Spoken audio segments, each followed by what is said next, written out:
యెహోవా సాక్షులు ప్రస్తుతం ప్రపంచ క్రైస్తవ్యాన్ని కుదిపేస్తున్న అత్యంత ప్రమాదకరమైన శాఖల్లో ఒకటి.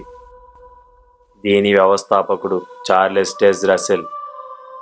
ఇతడు 1879లో వాచ్ టవర్ అనే మ్యాగజైన్ని ప్రారంభించి అనేక వాక్య విరుద్ధమైన బోధలు చేయడం మొదలుపెట్టాడు.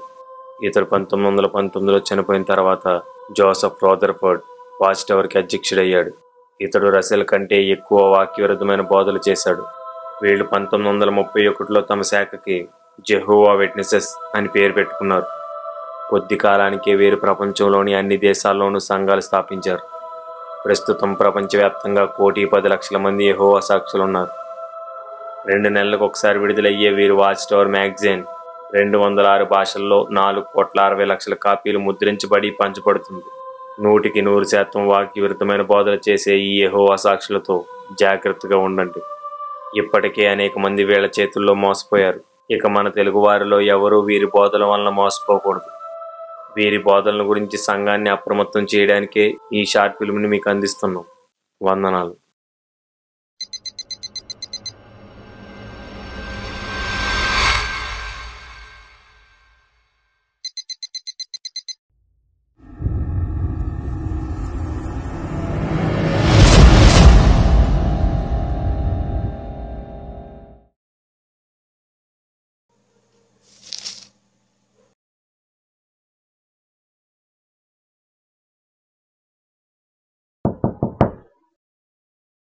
నమస్తే సార్. నమస్తే. ఎవరు కావాలి? బ్రదర్, నా పేరు ఎడ్వర్డ్. మీ ఇంట్లో ఎవరైనా ప్రభుని నమ్ముకున్నారా? బ్రదర్, మా ఫ్యామిలీ అంతా ప్రభుని నమ్ముకున్నాం. రండి, లోపలికి రండి.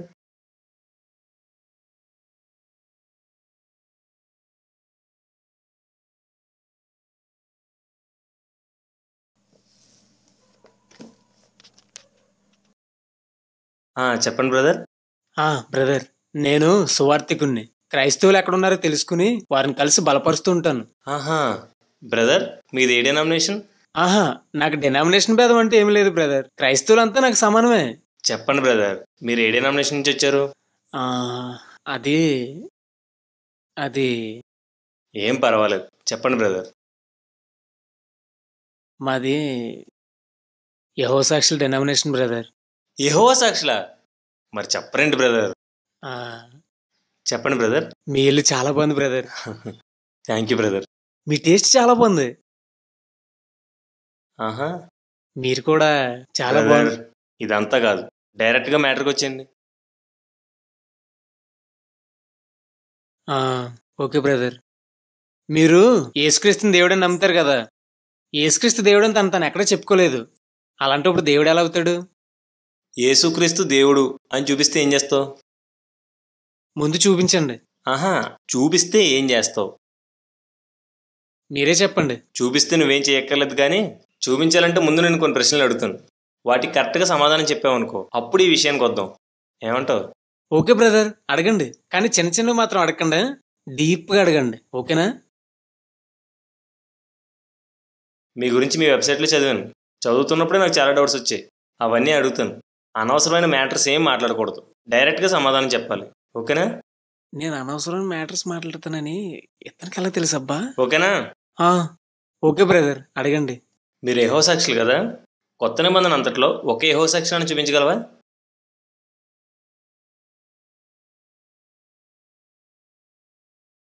బ్రదర్, రీసెంట్గా మీ ఊరు హై స్కూల్ పక్కన మా చర్చ్ బ్రాంచ్ ఓపెన్ చేసాం. ఇందాక నేను ఏం చెప్పాను? అనవసరమైన మ్యాటర్స్ ఏం మాట్లాడొద్దన్నారు. మరి ఇప్పుడు నువ్వేం మాట్లాడుతున్నావు? Sorry brother. నెక్స్ట్ క్వశ్చన్ అడగండి. ముందు ఈ ప్రశ్నకి సమాధానం చెప్పు, ఆ తర్వాత నెక్స్ట్ క్వశ్చన్ అడుగుతాను. నాకు క్వశ్చన్ సరిగ్గా అర్థం కాలేదండి. సరే, క్లియర్గా అడుగుతాను. కొత్త నిబంధన అంతా చూస్తే యోహాను సువార్త 5వ అధ్యాయం 37వ వచనంలో యెహోవా యేసుక్రీస్తుకు సాక్షిగా ఉన్నాడు. 8వ అధ్యాయం 18వ వచనంలో యేసుక్రీస్తుకు సాక్షిగా ఉన్నాడు. 15వ అధ్యాయం 27వ వచనంలో పరిశుద్ధాత్ముడు యేసుక్రీస్తుకు సాక్షిగా ఉన్నాడు. అపోస్తుల కార్యాలు 4వ అధ్యాయం 33వ వచనంలో అపోస్తులు, 10వ అధ్యాయం 43వ వచనంలో ప్రవక్తలు, యోహాను సువార్త 4వ అధ్యాయం 39వ వచనంలో సువార్తను అంగీకరించిన అన్యులు యేసుక్రీస్తుకు సాక్షిగా ఉన్నారు. ఇలా ఆదిమ సంఘం అంతా యేసుక్రీస్తుకు సాక్షిగా ఉంటే మీరేంటి యెహోవాకు సాక్షులుగా ఉన్నారు? ఇదంతా కాదు కానీ మిమ్మల్ని మీరు క్రైస్తవులుగా పరిచయం చేసుకుంటారు కదా, అసలు నువ్వు క్రైస్తవుడివేనా? నేను 100% ప్యూర్ క్రిస్టియన్ బ్రదర్. నువ్వు క్రిస్టియన్వా? నువ్వు క్రిస్టియన్ అనడానికి బైబిల్ అంతట్లో ఒక్క రెఫరెన్స్ అయినా చూపించగలవా? రెఫరెన్స్? అసలు ఒక వ్యక్తి క్రైస్తవుడిగా ఎప్పుడు పిలువబడతారో తెలుసా? చేతితో బైబిల్ పట్టుకుని ప్రతి ఒక్కడు క్రైస్తవుడు అయిపోడు. అపోస్తుల కార్యాలు 11:26 ప్రకారం యేసుక్రీస్తుకు శిష్యులే క్రైస్తవులు అవుతారు. ఒకడు క్రీస్తుకు శిష్యుడు అవ్వాలి అంటే అతడు క్రీస్తుని ఆరాధించాలి, క్రీస్తుకు ప్రార్థించాలి, క్రీస్తుని ప్రకటించాలి, ఆయన చెప్పినట్లు జీవించాలి. మరి మీరు ప్రకటించేది, ప్రార్థించేది, ఆరాధించేది యెహోవాను, జీవించేది వాచ్ టవర్ చెప్పినట్లు. ఇంకా మీరు క్రైస్తవులు ఎలా అవుతారు? అంటే మేము కూడా యేసుక్రీస్తుని అనుసరి. నువ్వు యెహోవాకు సాక్షివా, యేసుక్రీస్తుకు సాక్షివా? స్ట్రైట్గా చెప్పు. యెహోవా సాక్షినే. సో నువ్వు క్రైస్తవుడు కాదు, అంతేనా? సర్లే కానీ 1914లో క్రీస్తు రాకడ అదృశ్యంగా జరిగిపోయిందని మీరు నమ్ముతారు కదా, దానికి వాక్యాధారం ఏమనుందా? లేఖనాధారాలు లేకుండా యెహోవా సాక్షులు దేన్ని నమ్మరు బ్రదర్. ఆహా, ఏంటో ఆ లేఖనాధారాలు? దానియేలు గ్రంథం 4వ అధ్యాయంలో నెబుకద్నెజరు ఒక దర్శనం చూస్తాడు. ఆ దర్శనంలో యేసుక్రీస్తు రెండో రాకడ కూర్చుని మర్మం దాగి ఉంది. ప్రపంచంలో ఎవరూ దాన్ని కనుగొనలేదు. వాచ్ టవర్ మాత్రమే దాన్ని కనుగొంది. ఆహా, ఏంటో ఆ మర్మం? నెబుకద్నెజరు దర్శనంలో ఒక పెద్ద చెట్టు చూస్తాడు. అది అకస్మాత్తుగా నరికివేయబడుతుంది. కేవలం మొద్దు మాత్రమే మిగిలి ఉంటుంది. అలా 7 కాలాలు ఉండిపోతుంది. ఆ తర్వాత మళ్ళీ ఆ చెట్టు చిగురిస్తుంది. అందులో రాకడ గురించి ఏముంది? వెంటనే అర్థమైపోతే అది మర్మం ఎందుకు అవుతుంది బ్రదర్? ఆహా, చెట్టు నరికివేయబడ్డం, యెరూషలేము అన్యుల చేతికి చిక్కడం, మళ్ళీ చిగురించడం, యెరూషలేము యూదులు హస్తగతం అవడం, మధ్యలో 7 కాలాలు ఉన్నాయి కదా. 7 కాలాలు 7 చంద్ర సంవత్సరాలు, అంటే 7 × 360, 2520 రోజులు. ఇక్కడ ఇంకో మర్మం ఉంది. అబ్బో, ఏంటిది? ఇక్కడ రోజంటే ఒక్కరోజు కాదు, రోజంటే ఒక సంవత్సరం. 2520 రోజులు అంటే 2520 సంవత్సరాలు. రోజంటే సంవత్సరం ఎలా అయిందన్నా? అదే మర్మం అంటే. యాకోబు 2 వారాలు కొలువు చేశాడు కదా. 2 వారాలు అంటే 14 రోజులు కాకుండా 14 సంవత్సరాలు ఎలా అయిందో ఇది కూడా అంతే. బాబు, వారం అని అన్నప్పుడే 7 సంవత్సరాలు, అంతేగాని రోజులంటే సంవత్సరాలు కాదు. సర్లే చెప్పు. యెరూషలేము క్రీస్తు పూర్వం 600లో అన్యుల చేతికి చిక్కింది. అక్కడి నుంచి 2520 సంవత్సరాలు లెక్కిస్తే 1914 అక్టోబర్ వస్తుంది. అందుకే 1914లో క్రీస్తు రాకడ అదృశ్యంగా జరిగిపోయింది. మరి బ్రతుకున్న వాళ్ళు కూడా మార్పు పొందుతారని రాయబడింది కదా, అది ఎప్పుడు జరుగుతుంది? అది క్రీస్తు ప్రత్యక్షంగా త్వరలో వస్తాడు కదా, అప్పుడు జరుగుతుంది. ఓహో, నీ మర్మం అయిపోయిందా, ఇంకా ఉందా? యా, అయిపోయిందన్నా. అన్నా, మర్మం కదా, నాకు సరిగ్గా అర్థం కాలేదు, కొన్ని డౌట్స్ ఉన్నాయి, అడగచ్చా? యా అడిగన్నా, కానీ కొంచెం డీప్గా. ఓకేనా? ట్రై చేస్తానన్నా. క్రీస్తు శకం 600లో యెరూషలేము అన్ని జనులతో తొక్కబడింది అన్నాం. 1914లో చెట్టు చిగురించింది అంటున్నాం. అంటే 1914లో యెరూషలేము యూదుల చేతికి అప్పగించబడాలి, అంతే కదా? అంతే. ఆహా, యెరూషలేము 1914లో యూదుల చేతికి అప్పగించబడిందా? 1948లో కదా ఇజ్రాయెల్ దేశం ఏర్పడింది. పైగా యెరూషలేము ఇప్పటికి కూడా పూర్తిగా యూదుల స్వాధీనంలోకి రాలేదు, అన్ని జనులతో తొక్కబడుతూనే ఉంది. అలాంటప్పుడు 1914లో రాకడ ఎందుకు అయిపోతుంది? అసలు 1914 అక్టోబర్లో యెరూషలేములో ఒక్క గుర్తింపు సందర్భం కూడా జరగలేదు. అలాంటప్పుడు చెట్టు చిగురించినట్లు ఎలా అవుతుంది?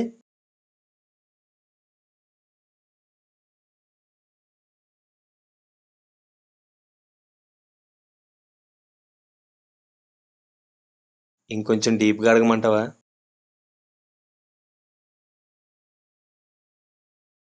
అసలు నీతిమంతుల పునరుద్ధానం అనేది మృతులకు ఒకసారి, సజీవులకు ఒకసారి జరగదు. 1 తెస్సలోనిక 4:16-17 తీసేదు. ఆర్భాటముతోనూ ప్రధాన దూత శబ్దముతోనూ దేవుని బోరతోనూ పరలోకం నుండి ప్రభు దిగువచ్చును. క్రీస్తునందుండి మృతులైన వారు మొదట లేతురు. ఆ మీదట సజీవులమై నిలిచిండు మనము వారితో కూడా ఏకముగా ప్రభువును ఎదుర్కొంటకు ఆకాశ మండలమునకు మేఘముల మీద కొనుక్కోబడదుము. ఏమర్థమైంది?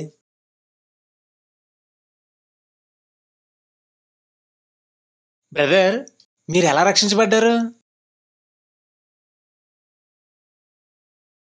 నేను ఇందాకేం చెప్పాను? ఏం చెప్పాడబ్బా? అనవసరమైన విషయాలు ఏం మాట్లాడకూడదు. సారీ అన్నా.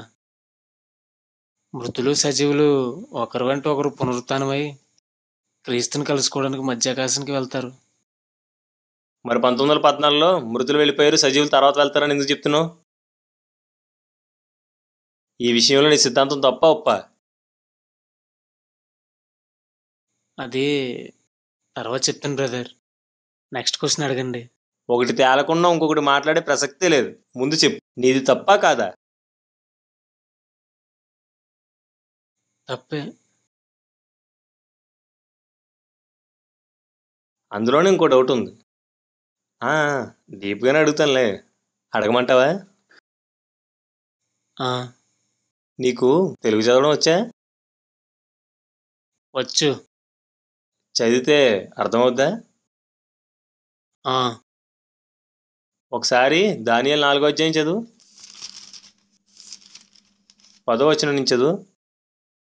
నేను నా పడక మీద పరుండి ఉండగా నాకు ఈ దర్శనములు కలిగాను. నేను చూడగా భూమి మధ్యను మిగులు ఎత్తిగల ఒక చెట్టు కనబడెను. ఆ చెట్టు వృద్ధి పొంది బ్రహ్మాండమైనదయ్యను. దాని పైకొమ్మలు ఆకాశం కంటినంత ఎత్తుగాను, దాని ఆకారం భూతలమంత విశాలంగాను ఉండెను. దాని ఆకులు సొగసుగాను, దాని పండ్లు విస్తారంగాను కనబడెను. అందులో సమస్త జీవకోట్లకు చాలినంత ఆహారం ఉండెను. దాని నీడను అడవి జంతువులు పండుకొనెను. దాని కొమ్మలలో ఆకాశ పక్షులు కూర్చుండెను. సకల మనుషులకు చాలినంత ఆహారం దాని యందు ఉండెను. మరియు నేను నా పడక మీద పండుకొని ఉండి నా మనసునకు కలిగిన దర్శనములను చూచుచుండగా జాగరూకుడగు ఒక పరిశుద్ధుడు ఆకాశం నుండి దిగివచ్చి ఇలాగ బిగ్గరగా ప్రకటించెను.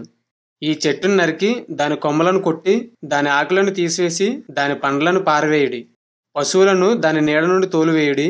పక్షులను దాని కొమ్మల నుండి ఎగరగొట్టుడి. అయితే అది మంచునకు తడిసి పశువుల వలె పచ్చికలో నివసించినట్లు దాని మొద్దును ఇనుము ఎత్తడితో కలిసిన కట్టుతో కట్టించి పొలములోని గడ్డిపాలగినట్లు దానిని భూమిలో విడువుడి. 7 కాలములు గడిచే వరకు వానికున్న మానవ మనసునకు బదులుగా పశువు మనసు వానికి కలుగును. ఇక్కడతో దర్శనం పూర్తయింది. 22వ వచనం నుంచి చదువు. రాజా, ఆ చెట్టు నిన్ను సూచించుచున్నది. చదువు.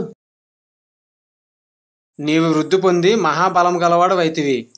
నీ ప్రభావం వృద్ధి నుండి ఆకాశమంత ఎత్తాయను. నీ ప్రభుత్వము లోకమంతటా వ్యాపించి ఉన్నది. చెట్టును నరుకుము, దాని నాశనం చేయము గాని దాని మొద్దును భూమిలో ఉండనుము. ఇనుము ఇత్తడి కలిసిన కట్టుతో 7 కాలములు గడిచే వరకు పొలములోని పచ్చికలో దాన్ని కట్టించి ఆకాశమంచుకు తడవనిచ్చి పశువులతో పాలు పొందనిమ్మని జాగరూకుడకు ఒక పరిశుద్ధుడు పరలోకం నుండి దిగివచ్చి ప్రకటించుట నీవు వింటివి కదా. రాజా, ఈ దర్శనభావం మీదనగా సర్వోన్నతుడకు దేవుడు రాజగు నా ఏలిన వాని గూర్చి చేసిన తీర్మానం మీదనగా తమ యొద్దనుండకుండా మనుష్యులు నిన్ను తరుముదురు. నీవు అడవి జంతువుల మధ్య నివాసం చేయుచు పశువుల వలె గడ్డి తినదువు. ఆకాశపు మంచి నీ మీద పడి నిన్ను తడుపును. సర్వోన్నతుడకు దేవుడు మానవుల రాజ్యం పైన అధికారి అయి ఉన్నాడనియు తానెవనికి దాన్ని అనుగ్రహింప నిశ్చయించునో వానికి అనుగ్రహించిననియు నీవు తెలుసుకుని వరకు 7 కాలములు నీకిలాగ జరుగును. చెట్టు యొక్క మొద్దు నుండనీయుడని వారు చెప్పిరు కదా. దానివలన సర్వోన్నతుడు అధికారి అని నీవు తెలుసుకుని మీదట నీ రాజ్యం నీకు మరలా ఖాయముగా వచ్చినని తెలుసుకోము. ఇది దర్శన భావం. ఇప్పుడు ఒకసారి 29వ వచనం నుంచి చదువు. 12 నెలలు గడిచిన పిమ్మట అతడు తన రాజధాని యొక్క బబులోనులోని నగరనందు సంచరించుచుండగా రాజు, బబులోనని ఈ మహావిశాల పట్టణము నా బలాధికారమును నా ప్రభావ ఘనతను కనుపరచుటకై నా రాజధాని నగరముగా నేను కట్టించినది కాదా అని తనలో తాను అనుకొనును. ఇప్పుడు 33వ వచనం నుంచి చదువు. ఆ గడియలోనే అలాగును నెబుకద్నెజరునకు సంభవించెను. మానవులలో నుండి అతని తరిమిరి. అతడు పశువుల వలె గడ్డి మేసెను. ఆకాశపు మంచు అతని దేహమును తడపగా అతని తల వెంట్రుకలు పక్షిరాజు రెక్కల ఈకలు వంటివి, అతని గోళ్లు పక్షుల గోళ్ల వంటివి ఆయను. ఆ కాలము గడిచిన పిమ్మట నెబుకద్నెజరును నేను మరలా మానవ బుద్ధి గలవాడనై నా కండ్లు ఆకాశము తట్టు ఎత్తి చిరంజీవియు సర్వోన్నతుడు నాకు దేవునికి స్తోత్రం చేసి గణపరిచి స్తుతించి తిని. ఇది దర్శనం నెరవేర్పు. 4వ అధ్యాయంలోనే దర్శనం, భావం, నెరవేర్పు అన్నీ ఉన్నాయి. ఎప్పుడో జరిగిపోయిన దర్శనాన్ని 1914 వరకు నెరవేరలేదని ఎందుకు అంటున్నావు? దానియేలు చెప్పిన దర్శన భావం కరెక్టా? మీ వాచ్రావు చెప్పిన దర్శన భావం కరెక్టా? దానియేలు దుర్బోధకుడా లేక మీ చార్లెస్ రసెల్ దుర్బోధకుడా? దానియేలు దుర్బోధకుడా మీ రసెల్ దుర్బోధకుడా? అది దానియేలు దుర్బోధకుడు కాదులేండి. అంటే రసెల్ దుర్బోధకుడేనే కదా. 1914లో పునరుద్ధానం జరుగుతుందని దానియేలు 4వ అధ్యాయం చెప్తున్నాను తప్పు. మృతులు ముందు పునరుద్ధానం అయిపోతారని చెప్పడం తప్పు. 1914లో యెరూషలేం యూదుల హస్తగతమైందని చెప్పడం కూడా తప్పు. ఇప్పుడు చెప్పు, 1914లో పునరుద్ధానం జరిగిందా లేదా?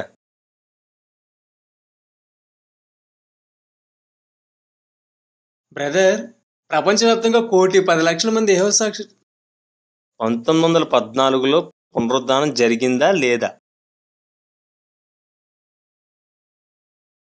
లేదు. నెక్స్ట్ క్వశ్చన్ అడగండి. డీప్గా అడగమంటావా, మామూలుగా అడగమంటావా? ఏదో ఒకలా అడగండి సార్. మీ యెహోవా సాక్షులు ఓటు వేయరంట, జెండాకు సెల్యూట్ చేయరంట, జాతీయ గీతం పాడరంట. ఎందుకని? అది ఈ లోకరాజ్యాలన్నీ సాతానే బ్రదరు. మనం వాటికి లోబడకూడదు. వారి కట్టడాలను అస్సలు పాటించకూడదు. ఆహా, ప్రభుత్వ నియమాలకు లోబడాలని వాక్యం నేను చూపిస్తాను. లోబడకూడదని నువ్వు చూపిస్తావా? వాచ్ టవర్ ప్రచురించిన ఈ పుస్తకం నుంచి చూపిస్తా.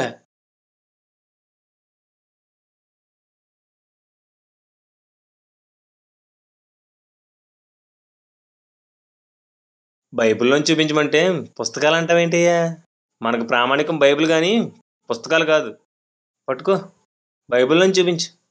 ముందు మీరు బైబిల్ నుంచి చూపించండి, అప్పుడు చూద్దాం. చూపిస్తాను, చదువుకో. రోమపత్రిక 13వ అధ్యాయం 1-2 వచనాలు.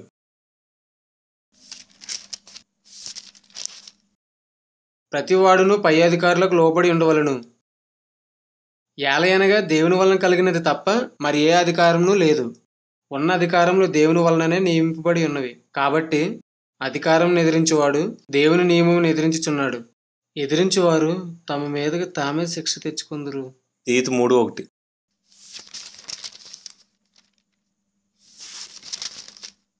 అధిపతులకును అధికారులకును లోబడి విధేయులుగా ఉండవలను. 1 పేతురు 2:13-14.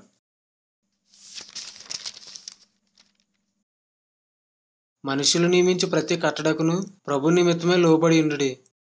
రాజు అందరికీ అధిపతి అనియు, నాయకులు దుర్మార్గులకు ప్రతిదండన చేయుటకును సన్మార్గులకు మెప్పు కలుగుటకును రాజు వలన పంపబడిన వారనియు వారికి లోబడి ఉండుడి. ఇప్పుడు చెప్పు, ప్రభుత్వ నియమాలను వ్యతిరేకించడం తప్పా కాదా? తప్పే. ఈ భూమి నాశనం అవదని, శాశ్వతంగా నిలిచి ఉంటుందని మీరు బోధిస్తారంట కదా, నిజమేనా? మేం కాదు సార్, బైబిల్ బోధిస్తుంది. అతి త్వరలో ఈ భూమి భూపరదేశిగా మారిపోయి శాశ్వతంగా ఉండబోతుంది. ఏంటి, భూపరదేశ? అవును బ్రదర్, ఈ భూమి భూపరదేశిగా మారబోతుందని మా కావలి కూడా చెప్తుంది. దాన్ని పక్కన పెట్టు. నీకు లైఫ్ టైం ఛాలెంజ్. బైబిల్ అంతట్లో ఒక్కచోటైనా భూపరదేశాన్ని మాట చూపిస్తే నేను మీ చర్చికి వచ్చేస్తాను.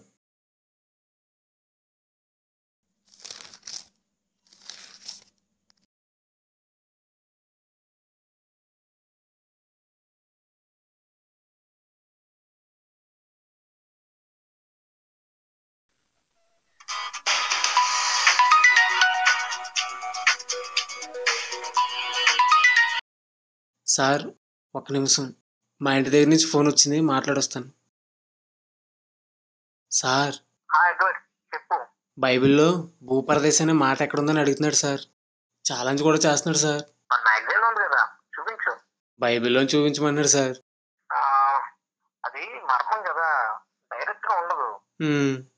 మరి ఇప్పుడు ఏం చెప్పమంటారు సార్? సార్,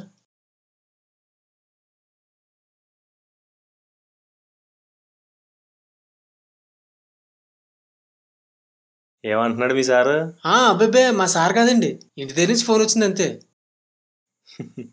సర్లే, ఇంతకీ నా ఛాలెంజ్ సంగతి ఏంటి? అది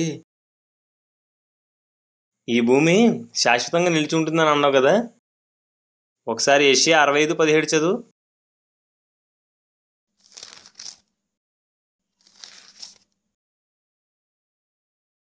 ఇదిగో నేను కొత్త ఆకాశమును క్రొత్త భూమిని సృజించుచున్నాను, మునుపటి మరుగుబడును జ్ఞాపకమునకు రావు. యెషయా 66:22.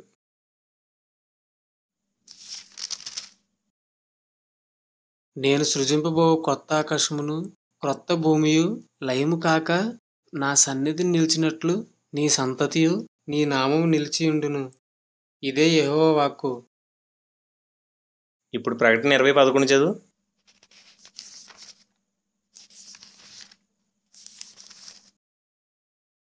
మరియు ధవలమైన మహాసింహాసనమును దాని యందు ఆసీనుడై ఉన్న ఒకని చూచితిని. భూమి ఆకాశములు ఆయన సముఖము నుండి పారిపోయెను, వాటికి నిలువచోటు కనబడకపోయెను. అందులోనే 21 చదువు. అంతటి నేను కొత్త ఆకాశమును క్రొత్త భూమిని చూచితిని. మొదటి ఆకాశమును మొదటి భూమి గతించిపోయెను. ఏమయ్యా, ఎంత స్పష్టంగా ఈ భూమి నాశనం చేయబడుతుందని, నూతన భూమి సృష్టించబడుతుందని బైబిల్ చెప్తుంది కదా. మరి నువ్వేంటి ఈ భూమే శాశ్వతం, ఈ భూమే భూపరదేశం అంటూ ఏవేవో మాట్లాడుతున్నావు? నువ్వు బైబిల్ చదువు, బైబిల్ నుంచి మాట్లాడు. వాచ్ టవర్ కావలకోట అంటూ మాట్లాడుకో.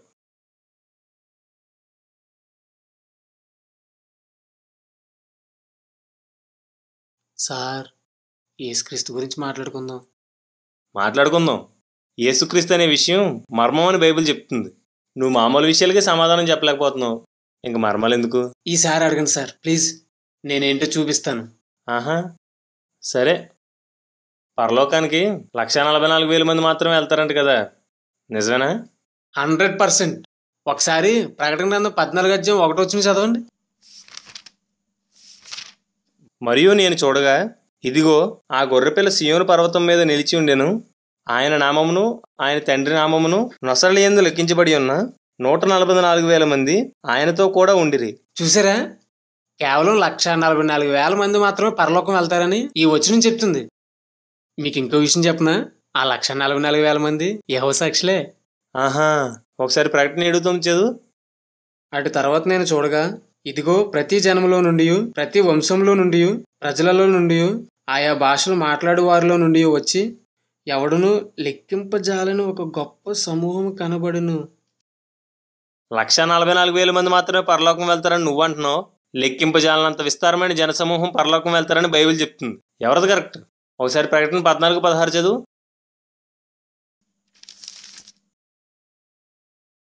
అప్పుడు మరి ఒక దూత దేవాలయం నుండి వెడలు వచ్చి, భూమి పైరు పండి ఉన్నది, కోతకాలం వచ్చినది, నీ కొడవలు పెట్టి కోయమని గొప్ప స్వరముతో ఆ మేఘం మీద ఆసీనుడై ఉన్న వానితో చెప్పాను. మేఘం మీద ఆసీనుడై ఉన్నవాడు తన కొడవలు భూమి మీద వేయగా భూమి పైరు కోయబడెను. ఆ విస్తార జనసమూహం ఈ 144,000 మందితో పాటు కోయబడి ఈ పంట కూడా పరలోకం వెళ్తారని బైబిల్ చెప్తుంటే నువ్వేంటి 144,000 మంది మాత్రమే వెళ్తారంటున్నావు? పైగా యెహోవా సాక్షులే వెళ్తారంటున్నావు. ఆదిమ సంఘం అంతా క్రీస్తుకి సాక్షులు. పౌలు, పేతురు వీళ్ళెవరో పరలోకం వెళ్ళరంటావా?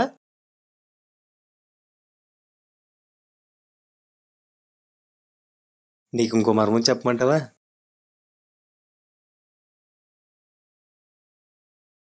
ప్రకటన గ్రంథం 20:4 ప్రకారం కేవలం క్రీస్తు కోసం సాక్ష్యం ఇచ్చేవారే నీతిమంతుల పునరుద్ధానంలో పాలు పంచుకుంటారు. నువ్వు చూస్తే యెహోవా సాక్షివి. ఆలోచించుకో.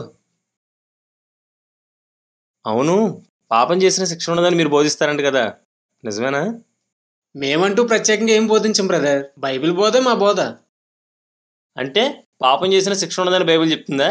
ఒకసారి రోమపత్రిక 6:7 తీసి చదవండి, మీకే తెలుస్తుంది.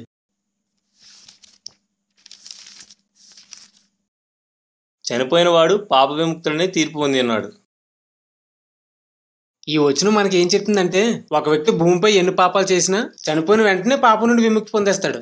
పాపం నుండి విముక్తి పొందేస్తాడు కాబట్టి ఇంక శిక్ష ఎందుకు ఉంటుంది? బైబిల్లో ఎన్ని రకాల చావులు ఉన్నాయో తెలుసా నీకు? మీ ప్రశ్న అర్థం కాలేదు సార్. ప్రాణం పోవడం వల్ల చనిపోవడం ఒక రకం, పాపం చేయడం వల్ల చనిపోవడం రెండో రకం. ఇది ఎఫెసీ పత్రిక 2:1 చెప్పబడింది. ఇక ఎన్నడూ పాపం చేయకుండా ఉండేలా పాపం విషయంలో చనిపోవడం మూడో రకం. ఇది రోమపత్రిక 6 చెప్పబడింది. ఈ 3 రకాల చావుల మధ్య తేడా తెలియనివాడు మహా అజ్ఞాని. ఒకసారి రోమపత్రిక 6:2 చదువు. అట్లన రాదు, పాపం విషయమై చనిపోయిన మనము ఇక మీదట ఎలాగ దానిలో జీవించదుము? 6-7 చదువు. ఏమనగా మనమికను పాపమునకు దాసులం కాకుండాటకు పాప శరీరం నిరర్ధక మగినట్లు మన ప్రాచీన స్వభావము ఆయనతో కూడా సిలువ వేయబడినని ఎరుగుదుము. చనిపోయినవాడు పాప విముక్తుడని తీర్పు పొంది ఉన్నాడు. 11వ వచనం కూడా చదువు. అటువలే మీరును పాపం విషయమై మృతులుగాను దేవుని విషయమై క్రీస్తు యేసునందు సజీవులుగాను మిమ్మల్ని మీరే ఎంచుకొనుడి. ఇక్కడ ఏ చావు గురించి రాయబడింది? అది నువ్వేం చదివావు నీకు అర్థమైంది కదా. ఏ విషయంలో చనిపోతే పాప విముక్తులవుతాడు? శరీర విషయంలోనా? పాపాలు చేసా? పాపం విషయంలోనా? ఏ విషయంలో? పాపం విషయంలోనే. ఒక వ్యక్తి క్రీస్తునందు విశ్వాసం ఉంచి పాపం చేయడం మానేస్తే అతడు అంతకు ముందు చేసిన పాపాలన్నిటి నుండి విముక్తి పొందేస్తాడు. అంతేగాని పాపం చేస్తూ చనిపోతే మాత్రం నరకం తప్పదు. నరకమా? బ్రదర్, ఇప్పటి వరకు జరిగింది ఏదో జరిగిపోయింది. ఇప్పుడు మీరు చెప్పింది మాత్రం తప్పు. పాపం చేసిన చనిపోయిన తర్వాత నరకం ఉండదు. అర్థం కాలేదు కదా? దీన్నే మర్మం అంటారు. ఓహో. బ్రదర్, ఒక వ్యక్తి చనిపోయిన వెంటనే అతడు చలనం లేనివాడిగా అయిపోతాడు. అతడికి ఇంకేమీ తెలీదు. యేసుక్రీస్తు రాకల్లో వాళ్ళు మళ్ళీ బ్రతికి 1000 సంవత్సరాలు భూమి మీద జీవిస్తారు. ఆ 1000 సంవత్సరాల కాలంలో గనుక పాపం చేస్తే అప్పుడు అగ్నిలో తోస్తాడు. అక్కడ కూడా నిత్యము శిక్ష ఉండదు. అలా అగ్నిలో పడగానే చచ్చిపోతాడు, అంతే. బ్రదర్, నీకు ఇంకో మర్మం చెప్పనా? కానీ చనిపోయి పునరుత్థానం అయిన వాళ్ళంతా తమ భార్యల్ని, భర్తల్ని, పిల్లల్ని కలుసుకుంటారు. మళ్ళీ పెళ్ళిళ్ళు, పిల్లల్ని కండం, వారితో సంతోషంగా గడపడం అన్నీ ఉంటాయి. నా నువ్వు చెప్తుంటే భలే ఉందన్నా. కానీ కానీ అందులో నాకు 4 డౌట్లు ఉన్నాయి. అడగమంటావా? దాందే ఉందన్నా, అడుగు.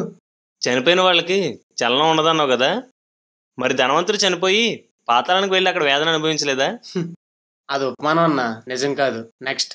ఆహా. చనిపోయిన తర్వాత పాతాళంలో ఏడుపు పండ్లు కొరుకుతా ఉంటాయని యేసుక్రీస్తు చెప్పాడు కదా. చనిపోయిన వారికి చలనం లేకపోతే ఎలా ఏడుస్తారు, ఎలా పళ్ళు కొరుక్కుంటారు?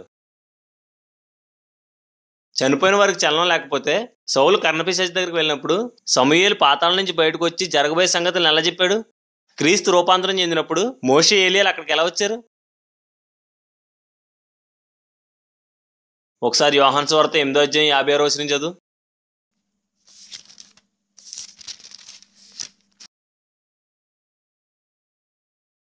మీ తండ్రి అయిన అబ్రహాము నా దినం చూతునని మిగిలి ఆనందించాను, అది చూచి సంతోషించును అనెను. యేసుక్రీస్తు దినాన్ని చూడాలని అబ్రహాం కోరుకున్నాడట. అయితే యేసుక్రీస్తు పుట్టిన తర్వాత అబ్రహాం ఆ దినాన్ని చూసి సంతోషించాడంట. చలనమే లేనివాడు ఎలా చూశాడు, ఎక్కడి నుంచి చూశాడు, ఎలా సంతోషించాడు?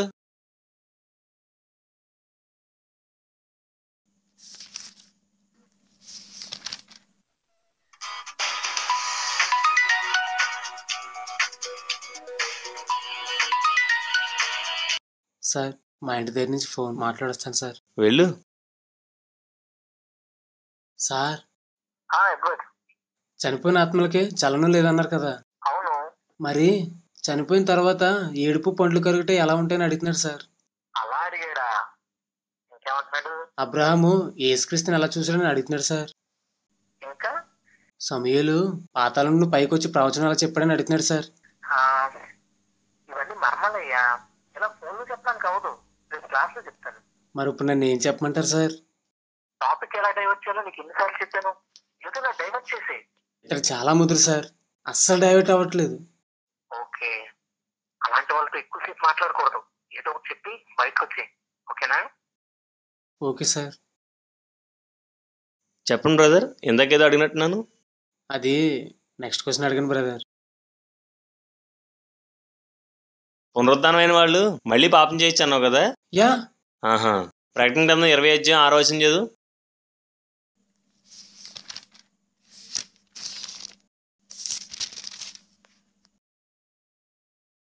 ఈ మొదటి పునరుద్ధానంలో పాలు గలవారు ధన్యులు, పరిశుద్ధులనే యుందురు. ఇటు వారి మీద రెండో మరణం నాకు అధికారం లేదు. వీరు దేవునికిని క్రీస్తుకును యాజకులై క్రీస్తుతో కూడా 1000 సంవత్సరములు రాజ్యం చేయుదురు. ఇక్కడ నీతిమంతుల పునరుద్ధానంలో పాల్పంచుకునేవారు మళ్ళీ మరణించరని, మరణానికి వారి మీద అధికారం లేదని రాయబడింది. కానీ నువ్వేంటి మళ్ళీ పాపం చేస్తారు, మళ్ళీ చేస్తారంటున్నావు? అలా చూస్తావేంటయ్యా, చెప్పు. మా వాచ్ టవర్ వాళ్ళు ఇదేం చెప్పలేదు సార్. సరే, పునరుద్ధానం అయిన తర్వాత కూడా పెళ్లి పిల్లలు ఇవన్నీ ఉంటాయన్నావు కదా, ఒకసారి మత్తయి సువార్త 22:27-30 చదువు.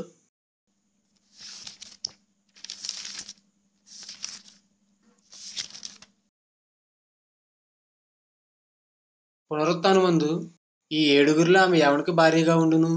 ఈమె వీరందరికీ భార్యగా ఉండును కదా అని ఆయన్ని అడిగిరి. అందుకు యేసు, లేఖనములను గాని దేవుని శక్తిని గాని ఎరుగక మీరు పొరబడుచున్నారు. పునరుత్థానమందు ఎవరును పెండ్లి చేసుకొనరు, పెండ్లికి ఇయ్యబడరు. వారు పరలోకమందున్న దూతల వలె ఉందురు. ఏమర్థమైంది?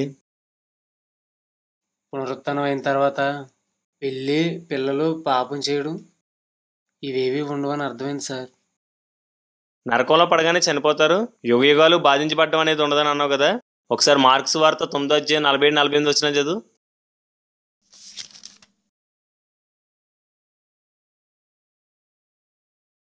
నీ కన్ను నిన్ను అభ్యంతరపరిచిన ఎడల దాన్ని తీసి పారవేయము.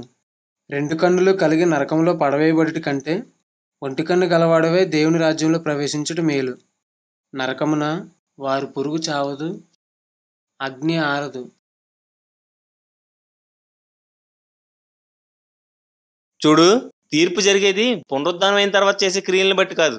వాని క్రియలు వాని వెంట పోవునని, వాని క్రియలు చెప్పున వారికి జీతం ఇవ్వబడుతుందని బైబిల్ చెప్తుంది. ఈ భూమి మీద చేసిన క్రియలను బట్టే తీర్పు. ఒకసారి ప్రకటన గ్రంథం 20:5 చదువు. ఆ 1000 సంవత్సరములు గడిచే వరకు కడమ మృతులు బ్రతకలేదు.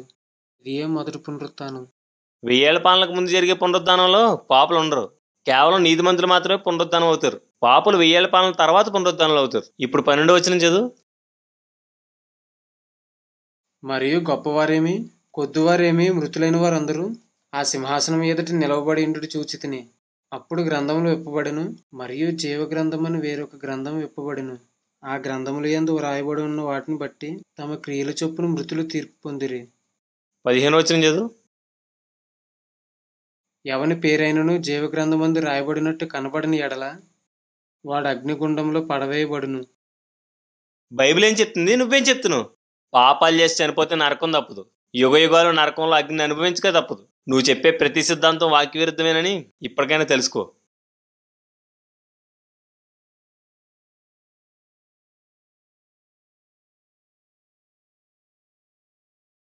అవును, మీరు రక్త మార్పిడిని అంగీకరించరంట కదా, ఎందుకని?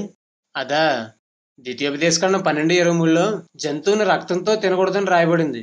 రక్తమే ప్రాణం కాబట్టి అలా ఒకరి రక్తాన్ని ఒకరు ఎక్కించుకోకూడదు. ఆహా, ఎక్కించుకుంటే పాపం. పాపమా? పాపం చేస్తే ఏమవుతుంది? చనిపోయిన వెంటనే పాప విముక్తులు అవుతాడని మీ వాచ్ టవర్ చెప్పింది. నరకం లేదని కూడా చెప్పింది. ఇప్పుడు రక్త మార్పిడి చేసి పాపం చేయడం వల్ల వచ్చే నష్టం ఏంటి? సార్, మీ క్వశ్చన్స్ ఏంటి సార్ ఎలా ఉన్నాయి? డీప్గా అడగమన్నావు కదా. అలా అన్నానా? సర్లే కానీ, ఇంతకీ పాపం చేయడం వల్ల వచ్చే నష్టం ఏంటి? నువ్వు మా ఇంటికి వచ్చావు కదా, నీ తల నరికేసి నీ రక్తం పిండేసి నేను వండుకుని తినేసాను అనుకో, నేను పాపం చేసినట్లేనా? సార్, కంగారు పడకయ్యా, ఏదో సరదాగా అన్నాను. అలా చేస్తే పాపమా కాదా? అది నరహత్య కదా సార్, పాపమే. అవునా? మరి జంతువుకి అలా చేస్తే పాపం కాదు కదా? జంతువు మనిషి వేరువేరు కదా సార్. ద్వితీయోపదేశ కాండంలో రక్తంతో తినకూడదని చెప్పింది మనిషి రక్తం గురించా, జంతు రక్తం గురించా? జంతు రక్తం కోసమే. మరి మనుషులకి ఎందుకు అప్లై చేస్తున్నారు? తెలియదు సార్. మా వాచ్ టవర్ మాకు ఇలానే చెప్పింది. రక్తమే ప్రాణం అన్నావు కదా, ఇప్పుడు నా వేలు కొంచెం తెగి రక్తం కారింది అనుకో, అప్పుడు నా ప్రాణం పోయినట్టా రక్తం పోయినట్టా? రక్తమే పోయినట్లు. నేను రక్తదానం చేసి ఒకరిని రక్షించాను అనుకో, నా ప్రాణం ఇచ్చేసినట్లా లేక నా రక్తాన్ని ఇచ్చి ఒక ప్రాణాన్ని కాపాడినట్లా?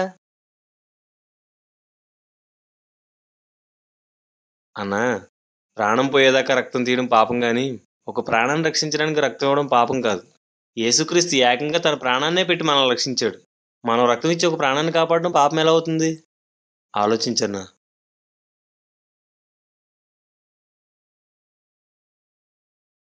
అన్నా, యేసుక్రీస్తు గురించి మాట్లాడుకుందాం అన్నా. మాట్లాడుకుందాం అన్నా, కానీ నాకు 2-3 డౌట్లు ఉన్నాయి. అవి అడిగిన తర్వాత యేసుక్రీస్తు గురించి మాట్లాడుకుందాం, ఓకేనా? యా, అడిగన్నా. మీరు పరిశుద్ధాత్మ వ్యక్తి కాదు శక్తి మాత్రమే అని నమ్ముతారంట కదా, నిజమేనా? అన్నా, లేఖనాలు ఏం చెప్తాయో మేము అదే నమ్ముతాం. యేసుక్రీస్తు యోహాను సువార్త 14వ అధ్యాయంలో పరిశుద్ధాత్మ గురించి పరిచయం చేసేటప్పుడు పరిశుద్ధాత్మను అది అంటూ మాట్లాడాడు. ఆహా. గ్రీక్ బైబిల్లో అక్కడ న్యూట్రల్ జెండర్ని ఉపయోగించారు. కానీ తెలుగులో తర్జుమా చేసేటప్పుడు అది అని ఉన్న చోట ఆయన అతడు అని తప్పుగా తర్జుమా చేశారు. నిజానికి పరిశుద్ధాత్మ ఒక శక్తి మాత్రమే. గాలి, కరెంటు ఎలాగో పరిశుద్ధాత్మ కూడా అంతే. ఆహా, నీ గ్రీక్ కూడా వచ్చండి. ఏదో పర్లేదన్నా. ఆహా, గ్రీకు గ్రామర్లో చిన్నపిల్లలను కూడా అది అనే సంబోధిస్తారు. అంటే చిన్నపిల్లల వ్యక్తులు కాదంటావా? గ్రీకు గ్రామర్లో దెయ్యాలను కూడా అది అనే సంబోధిస్తారు. అంత మాత్రాన సాతాను ఇతర దెయ్యాలు వ్యక్తులు కాదంటావా? దెయ్యాలు కూడా గాలి, కరెంట్ లాంటి శక్తులని అంటావా? అన్నా, గ్రీకు భాషలో అది అని వాడమన్నంత మాత్రాన పదార్థం లేక శక్తి అని నిర్ణయం చేసుకోకూడదు. సందర్భాన్ని బట్టి అర్థం మారుతూ ఉంటుంది. ఎఫెసీ 4:30లో పరిశుద్ధాత్ముడు దుఃఖపడతాడని రాయబడింది. శక్తికి దుఃఖం ఉంటుందా? యోహాను సువార్త 16:8 పరిశుద్ధాత్ముడు ఒప్పిస్తాడు అని రాయబడింది. శక్తి ఒప్పిస్తుందా? అదే అధ్యాయం 13-14 పరిశుద్ధాత్ముడు బోధిస్తాడు అని రాయబడింది. శక్తి బోధిస్తుందా? రోమపత్రిక 8:26 పరిశుద్ధాత్ముడు మన పక్షంగా విజ్ఞాపన చేస్తాడని రాయబడింది. శక్తి విజ్ఞాపన చేస్తుందా?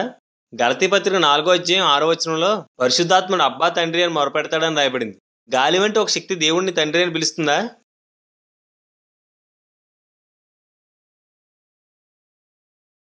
ఎవరికి గ్రీక్ తెలియదు కదా అని ఇష్టం వచ్చినట్లు బోధించకండి.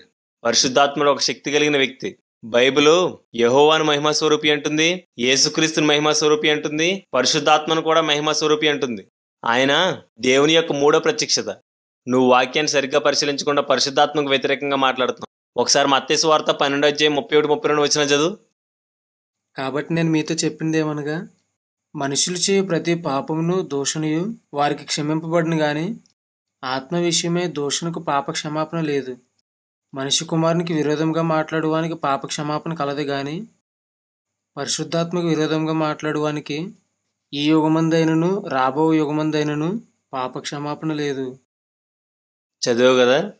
ఎప్పటికైనా ఆలోచించి మాట్లాడడం నేర్చుకో. మీ వాచ్ టవర్ ఏదో చెప్పింది కదా అని వాక్యాన్ని పరిశీలించకుండా గుడ్డిగా నమ్మితే నీకు నరకం తప్పదు.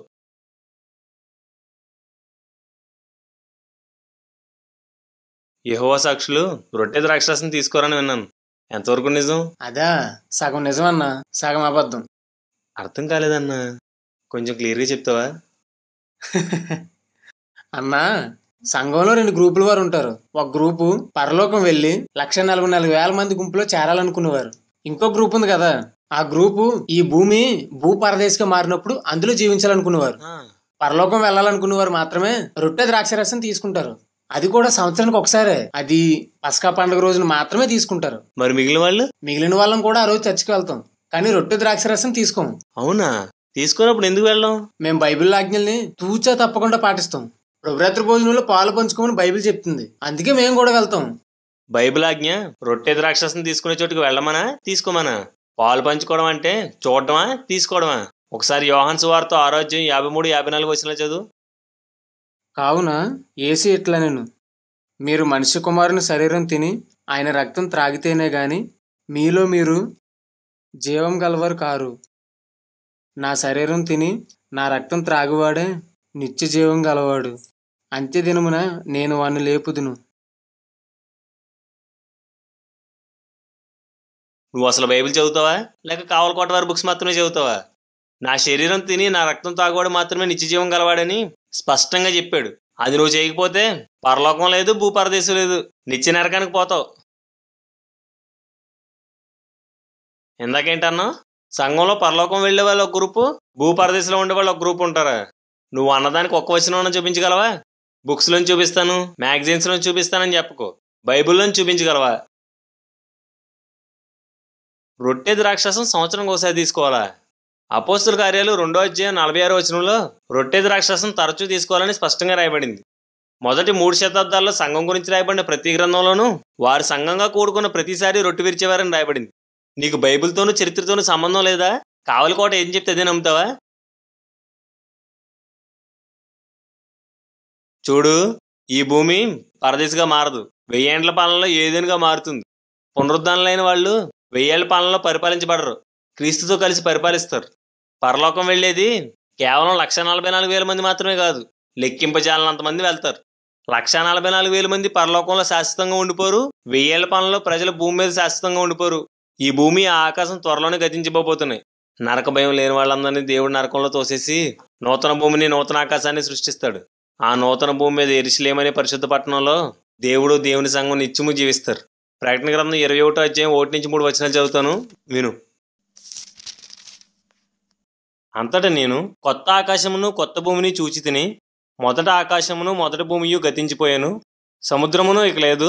మరియు నేను నూతనమైన యెరూషలేము అను ఆ పరిశుద్ధ పట్టణము తన భర్త కొరకు అలంకరింపబడిన పెండ్లి కుమార్తె వలె సిద్ధపడి పరలోకమందున్న దేవుని వద్ద నుండి దిగివచ్చుట చూచి తిని. అప్పుడు ఇదిగో దేవుని నివాసము మనుషులతో కూడా ఉన్నది, ఆయన వారితో కాపురముండును, వారాయన ప్రజలై ఉందురు. దేవుడు తానే వారి దేవుడై ఉండి వారికి తోడై ఉండును. చూసావు కదా, నువ్వు చెప్తున్న ప్రతి సిద్ధాంతం తప్పు. మీ వాచ్ టవర్ చెప్తున్న ప్రతి ప్రవచనం తప్పు. 1914లో రాకడొస్తుంది అన్నారు, రాకపోయేసరికి అదృశ్యంగా జరిగిపోయింది అంటున్నారు. మొదటి ప్రపంచ యుద్ధం జరుగుతున్నప్పుడు ఇదే హర్మిగోదన్ యుద్ధం అని అన్నారు, అది నిజం కాలేదు. రెండో ప్రపంచ యుద్ధం సమయంలో అది కూడా హర్మిగోదన్ యుద్ధం అని అన్నారు, అది జరగలేదు. 1975లో ఈ భూమి నాశనం కాబోతుందని మీ కావలకోట వాళ్ళు ప్రకటిస్తే అది నమ్మి మీ యెహోవా సాక్షులు అంతా ఆస్తులమ్మి వాచ్ టవర్కి ఇచ్చారు, అది జరగలేదు. ఏం చేయాలో తెలియక ఈ భూమికి నాశనం అవుతుందని చెప్పడం మొదలుపెట్టారు. నేను చెప్పిన నిజాలా కాదా? నిజమే. ఒకడు ప్రవచనం చెప్పగా అది నెరవేరకపోతే బైబిల్ అతను అబద్ధ ప్రవక్త అంటుంది. మీలాంటి వాళ్ళతో యేసుక్రీస్తుని గురించి మాట్లాడనే కూడదు. యేసుక్రీస్తు ఒక మర్మం. మీకు మామూలు విషయాలు అర్థం కాలేదు, ఇక మర్మాలు ఎలా అర్థం అవుతాయి?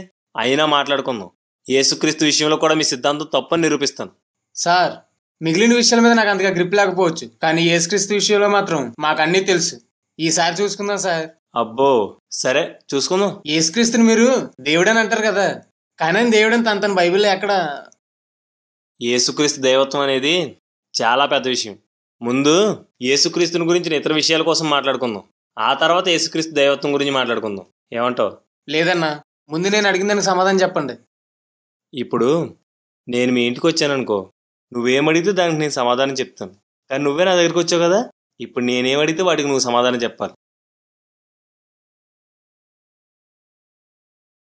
అడగండి. యేసుక్రీస్తు ఎలా చనిపోయాడు? సరైన ప్రశ్న అడిగవన్నా. యేసుక్రీస్తు మీరంతా అనుకుంటున్నట్లు శిలువ మీద చనిపోలేదు, ఆయన నిలువు చెక్క మీద వేలాడదీసి చంపేశారు. బైబిల్లో యేసుక్రీస్తు శిలువ మీద చనిపోయాడని 65 సార్లు రాయబడింది. మ్రాను మీద చనిపోయాడని 5 సార్లు రాయబడింది.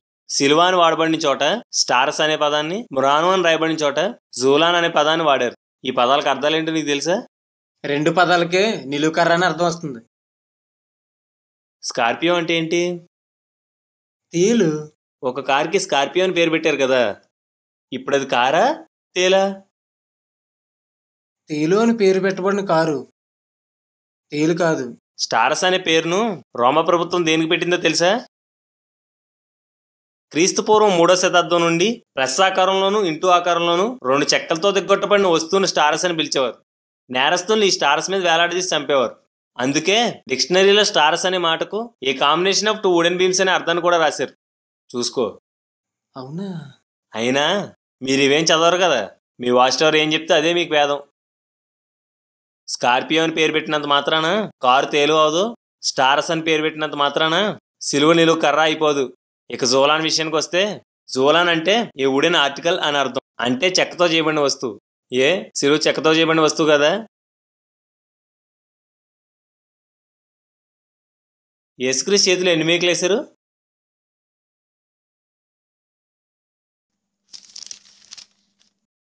ఒక్కటే అన్నా, కావాలంటే చూడండి.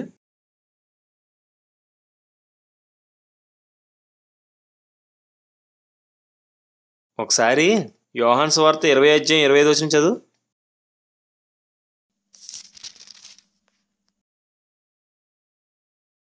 గనుక తక్కిన శిష్యులు మేము ప్రభువును చూచుతామని ఆయనతో చెప్పగా, అతడు నేనాయన చేతులలో మేకుల గుర్తును చూచి నా వేలు ఆ మేకుల గుర్తులో పెట్టి నా చెయ్యి ఆయన పక్కలో ఉంచితేనే గాని నమ్మనని వారితో చెప్పాను. చేతులలో మేకులు గుర్తులని రాయబడింది. మేకులు అంటే 1 కంటే ఎక్కువ. ఎలా సిలువేస్తే చేతుల్లో 1 కంటే ఎక్కువ మేకులు ఎలా వేస్తారు?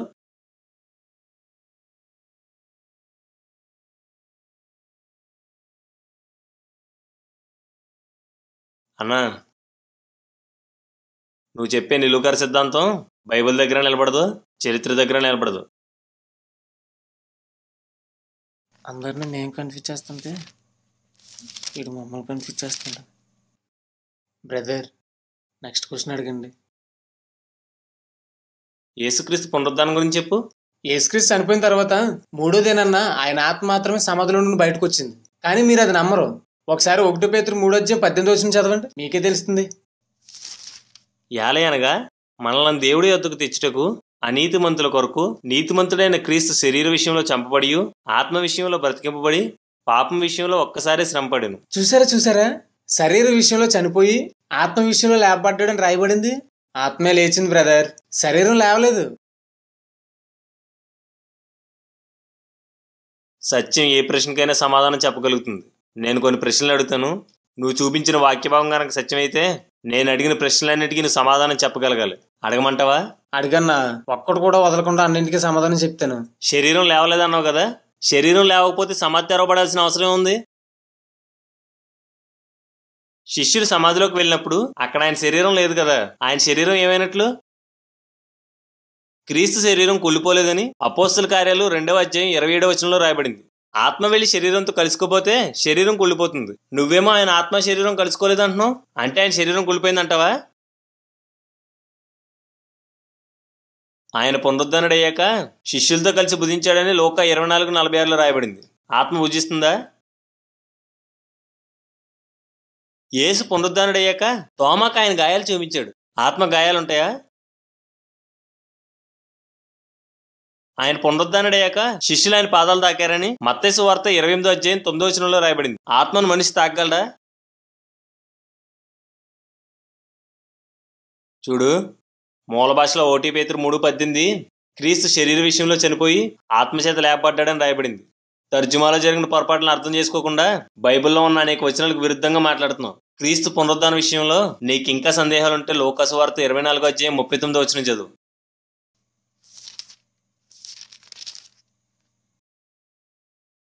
నేనే ఆయన నన్నుటకు నా చేతులను నా పాదములను చూడుడి, నన్ను పట్టు చూడుడి, నాకున్నట్టుగా మీరు చూచుచున్న ఎముకలను మాంసమును భూతమునకు ఉండవని చెప్పి తన చేతులను పాదములను వారికి చూపెను. ఏమయ్యా, ఎంత స్పష్టంగా రాయబడింది? నువ్వు ఒక అబద్ధంలో ఉన్నావని నీకు ఇంకా అర్థం కాలేదా? ఇప్పుడు చెప్పు, యేసుక్రీస్తు శరీరంతో పునరుద్ధానం అయ్యాడా లేదా? అయ్యాడు సార్. యేసుక్రీస్తు దేవుడు కాకపోయినా మీరు దేవుడు అంటారు కదా. అసలు యేసుక్రీస్తు నువ్వేమంటావు? డైరెక్ట్గా చెప్పు. మీరు అనుకుంటున్నట్లు యేసుక్రీస్తు దేవుడు కాదు, మిఖాయేలు దేవదూతే యేసుక్రీస్తుకి వచ్చాడు. ఏంటి? యేసుక్రీస్తు మిఖాయేలు దేవదూత ఒకట? చూపించు, బైబిల్లో చూపించు. Cool brother, cool. చూపిస్తాను, బైబిల్ నుండే చూపిస్తాను, 2 సార్లు చూపిస్తాను. చూపించు.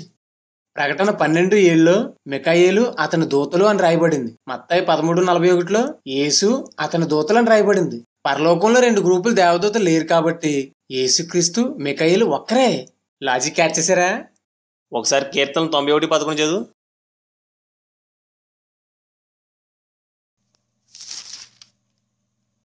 నీ మార్గములన్నిటిలో నిన్ను కాపాడుటకు ఆయన నిన్ను గూర్చి తన దూతలకు ఆజ్ఞాపించును. ప్రకటన 12లో మిఖాయేలు అతని దూతలని రాయబడింది. ఇక్కడ యెహోవా అతని దూతలని రాయబడింది. అంత మాత్రాన యెహోవా మిఖాయేలు ఒకలా అయిపోతారా? నీకు అసలు సెన్స్ ఉందా? మిఖాయేలు దేవదూతలందరికీ అధిపతి. మిఖాయేలు దేవదూతలంతా దేవునికి క్రీస్తుకి సేవకులు. అందుకే ఆ దేవదూతలంతా మిఖాయేలుకి చెందుతారు, క్రీస్తుకి చెందుతారు, యెహోవాకి చెందుతారు. అంతేగాని వాళ్ళంతా వేరు గ్రూపులు కాదు. ఓ నాయను, ఇలా అయిందేంటి? 2 చూపించు. యోధాపత్రిక 9వ మిఖాయేలు ప్రధాన దూత అని రాయబడింది. ఒకసారి 1 తెస్సలోనికీ 4:16 చదువు. ఆర్భాటంతోనూ ప్రధాన దూత శబ్దంతోనూ దేవుని బోరతోనూ పరలోకము నుండి ప్రభువు దిగివచ్చును. ఇక్కడ ఆర్భాటంతోనూ అనే చోట బలమైన కేక అని అర్థమిచ్చే పదం వాడబడింది. అది యేసుక్రీస్తు స్వరం. ఓకేనా? ఓకే. పక్కనే ఏముందో ఎప్పుడైనా గమనించారా? ప్రధాన దూత శబ్దంతో అని రాయబడింది. అంటే అది మిఖాయేలు స్వరం. ఓకేనా? ఓకే. ఈ వచనం యేసుక్రీస్తు స్వరం, మిఖాయేలు స్వరం ఒక్కటే అని మనకు తెలియజేస్తుంది. అందుకే యేసుక్రీస్తు మిఖాయేలు ఒక్కరే. అయిపోయిందా? యేసుక్రీస్తు స్వరం పక్కనే మిఖాయేలు స్వరం ఉంది కాబట్టి యేసుక్రీస్తు మిఖాయేలు ఒకరే అంటున్నావు, అంతే కదా? మీరు కరెక్ట్గా క్యాచ్ చేశారు బ్రదర్. ఆ పక్కనే ఉందో ఎప్పుడైనా గమనించారా? దేవుని బోరతో అని రాయబడింది. అంటే అది యెహోవా స్వరము. ఓకేనా? ఓకే. ఈ వచనం యేసుక్రీస్తు స్వరము యెహోవా స్వరము ఒకటే అని మనకు తెలియజేస్తుంది. అంటే యేసుక్రీస్తు యెహోవా ఒక్కరే. లాజిక్ క్యాచ్ చేశారా? అది మరి ఏ చెప్పు. యేసుక్రీస్తు స్వరం మిఖాయేలు స్వరం ఒకటే కాబట్టి యేసుక్రీస్తు మిఖాయేలు అంటున్నప్పుడు యేసుక్రీస్తు స్వరం యెహోవా స్వరం ఒకటే కాబట్టి యేసుక్రీస్తు యెహోవా ఎందుకు అవడు?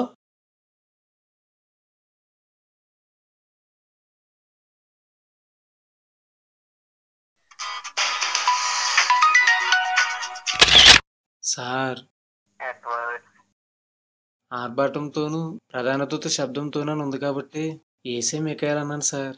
Very good very good. Shock అయ్యాడా? లేదు సార్, షాక్ ఇచ్చాడు. అవునా? ఏమన్నాడు? పక్కనే దేవుని స్వరం అని ఉంది కాబట్టి ఏసే యెహోవా అన్నాడు sir. Hello sir. Sir hello sir hello hello Edward, hello sir hello hello hello. Sir నువ్వు యేసుక్రీస్తు యెహోవా అని ఒప్పుకో, అప్పుడు నేను యేసుక్రీస్తు మిఖాయేలు అని ఒప్పుకుంటాను. చెప్పు, ఒప్పుకుంటావా? దానియేలు 10వ అధ్యాయం చదువుకో. యేసుక్రీస్తు మిఖాయేలు ఒక్కరు కాదని స్పష్టంగా తెలుస్తుంది. ఆదిమ సంఘకాలం నుండే యేసుక్రీస్తుని దేవదూత అని చెప్పి దుర్బోధకులు బయలుదేరారు. అందుకే దేవుడు హెబ్రీ పత్రికలో యేసుక్రీస్తు దేవదూత కానే కాడని స్పష్టంగా రాయించాడు. హెబ్రీ పత్రిక 1వ అధ్యాయం 4-8 వచనాలు చదువు. ఆయన దేవుని మహిమ యొక్క తేజస్సును ఆయన తత్వము యొక్క మూర్తిమంతమునై ఉండి తన మహత్తు గల మాట చేత సమస్తమును నిర్వహించుచు పాపముల విషయంలో శుద్ధీకరణం తానే చేసి దేవదూతుల కంటే ఎంత శ్రేష్టమైన నామం పొందెనో వారికంటే అంత శ్రేష్ఠుడై ఉన్నత లోకమందు మహామహుడకు దేవుని కుడిపార్శ్వమున కూర్చుండెను. ఏలయనగా నీవు నా కుమారుడు, నేను నేడు నిన్ను కనియున్నాననియు, ఇదియు కాక నేను ఆయనకు తండ్రినై యుందును, ఆయన నాకు కుమారుడై ఉండుననియు ఆ దూతలలో ఎవనితోనైనా ఎప్పుడైనాను చెప్పినా, మరియు ఆయన భూలోకమునకు ఆది సంభూతిని మరలా రప్పించినప్పుడు దేవుని దూతలందరూ ఆయనకు నమస్కారం చేయవలెనని చెప్పుచున్నాడు. యేసుక్రీస్తు దేవదూత కాడు, దేవదూతల కంటే శ్రేష్ఠుడు. దేవదూతల సేవకులే కానీ కుమారులు కారు. కానీ యేసుక్రీస్తు దేవుని కుమారుడు. మిఖాయేలుతో సహా దేవదూతలంతా యేసుక్రీస్తుని ఆరాధిస్తున్నారు, యుగయుగాలు ఆరాధిస్తారు కూడా. యేసుక్రీస్తుని దేవదూత అంటున్నావు అంటే దేవుని కుమారుడు కాదు అంటున్నావు. 1 యోహాను 2:22లో యేసుక్రీస్తుని దేవుని కుమారుడుగా ఒప్పుకోని వాడు క్రీస్తు విరోధి అని రాయబడింది. ఇప్పుడు చెప్పు, యేసుక్రీస్తు దేవదూత దేవుని కుమారుడా?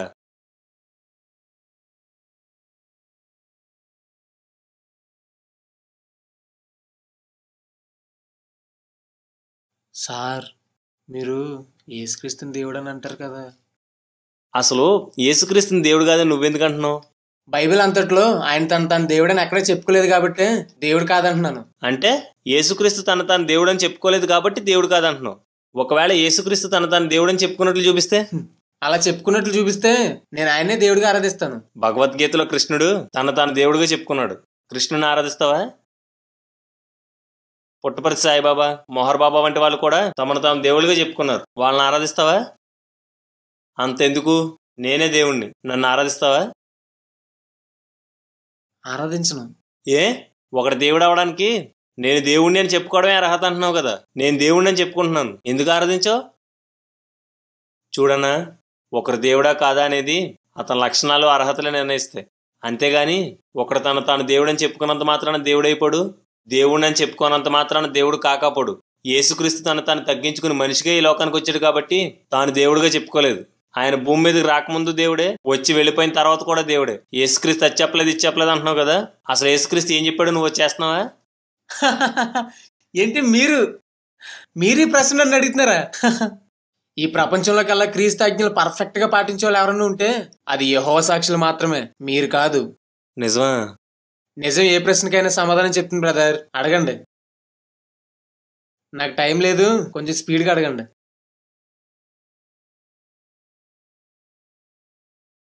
అడుగుతానన్నా, కాకపోతే నాది చిన్న రిక్వెస్ట్. నేను అడిగిన ప్రశ్నలకు నీ మనసాక్షితో సమాధానం చెప్పన్నా. అబద్ధాలు చెప్పి నన్ను మోసం చేస్తూ నిన్ను మోసం చేసుకోకు ప్లీజ్ అన్నా.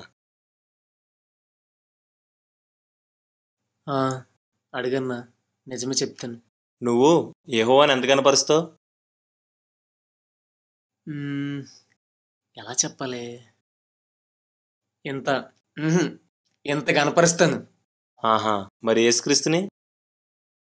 యేసుక్రీస్తు కలిగినవన్నీ యెహోవా వల్లనే కలిగాయి. ఇంకేసుక్రీస్తుని ఎందుకు కనపరచడం? ఇంత ఇంత కనపరుస్తాను. యోహాను 5:23 చదువు.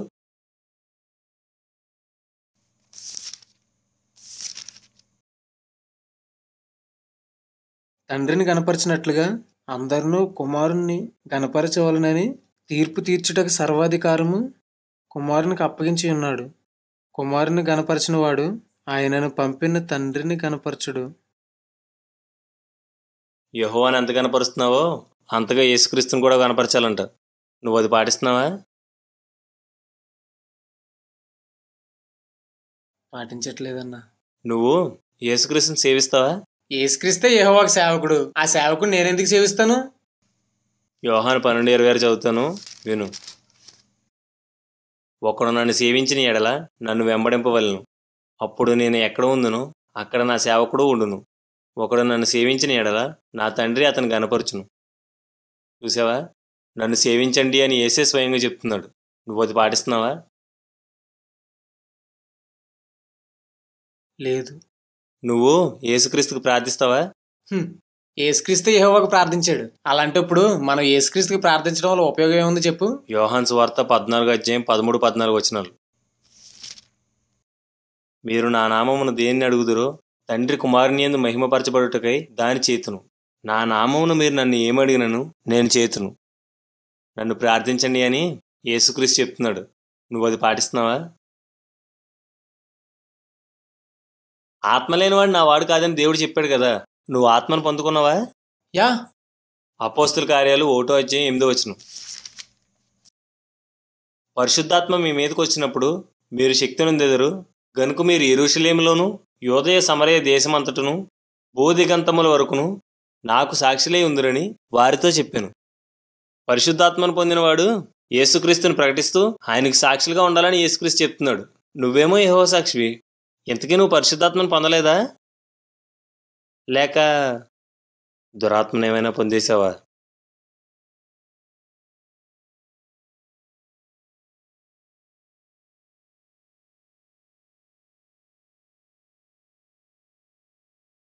నువ్వు యేసుక్రీస్తుని ఆరాధిస్తావా? యేసుక్రీస్తు దేవుని చేత సృష్టించబడ్డాడు. సృష్టికర్తను ఆరాధించాలి కానీ సృష్టించబడిందని ఆరాధించకూడదు. జ్ఞానం ఉన్నవాడు ఎవడో యేసుక్రీస్తుని ఆరాధించడు.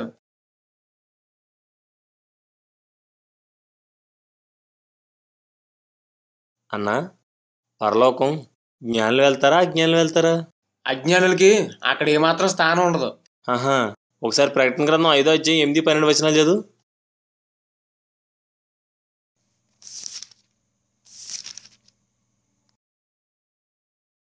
ఆయన దానిని తీసుకున్నప్పుడు ఆ 4 జీవులను వీణులను ధూపద్రవ్యములతో నిండిన సువర్ణ పాత్రలను పట్టుకొని ఉన్న ఆ 24 పెద్దలను ఆ గొర్రెపిల్ల ఎదుట సాగిలపడిరి. వారు వధింపబడిన గొర్రెపిల్ల శక్తియు ఐశ్వర్యమును జ్ఞానమును బలమును ఘనతయు మహిమయు స్తోత్రమును పొందనర్హుడని గొప్ప స్వరముతో చెప్పుచుండిరి. యేసుక్రీస్తుని ఆరాధిస్తున్న పెద్దలు కోటాను కోట్ల దేవదూతలు అజ్ఞానులు అంటావా? ప్రకటన గ్రంథం 7:9-10 వచనాలు చదువు.